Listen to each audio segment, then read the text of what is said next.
So in order to do this power steering fluid flush, some of the things you're going to need is gloves, obviously, rags to clean up any mess.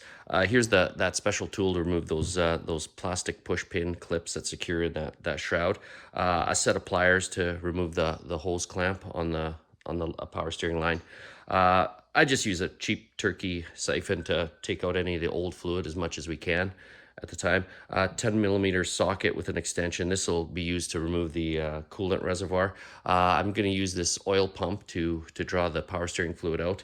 Obviously a funnel. And then according to Nissan, they use automatic transmission fluid for power steering fluid. So, which is great. I had a couple liters sitting around, so I didn't have to go and buy that. So let's get started. So the power steering fluid is located right here. In order to access it, you're going to have to remove this shroud, and it's going to have the securing clips here that you can remove with that special tool. Even just a screwdriver, you'll probably be able to get them. So you just set that aside.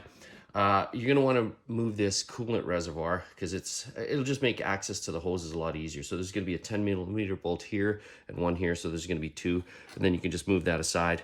And then you can see you get a little bit better access to the hose underneath here that you're going to remove with the hose clamp. Now, this will be the return, so we're going to hook up our pump into there, and then what we're going to do is we're going to pour clean fluid in here and then draw through the pump, and then that's going to circulate it. Once it's clean, we'll stop the flush, if you want to call it that.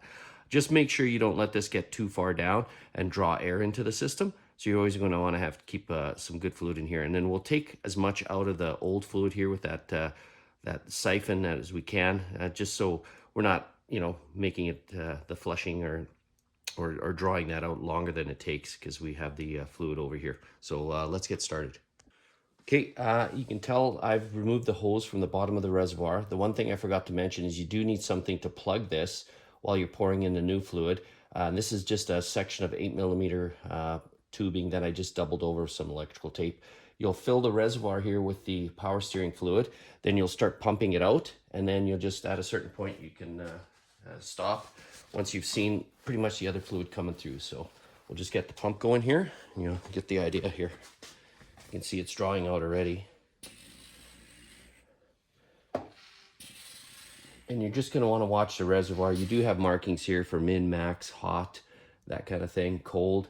So we're obviously going to want to get it to the cold line because the motor hasn't been running. So you just continue that process till you're comfortable and you're seeing the fluid come through. Suggested. So I stopped it about 3/4 through when I flushed it through.